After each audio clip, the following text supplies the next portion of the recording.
How to fix Snapchat videos not playing on your iPhone devices. First, go to the App Store on your iPhone and search for the Snapchat app. Click on Snapchat, then if you see an update option instead of open, click on the update version to update Snapchat to the latest version. Next, open Snapchat and go to Settings. Under Privacy Controls, click on Clear Data, then on Clear Cache.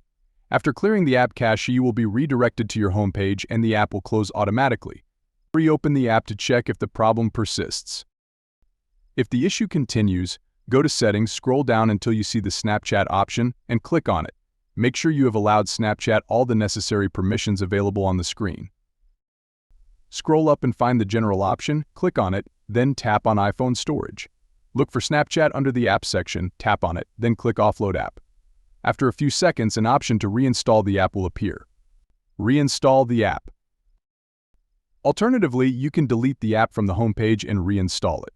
Following these steps should easily fix the problem of Snapchat videos not loading. We hope this tutorial helped you.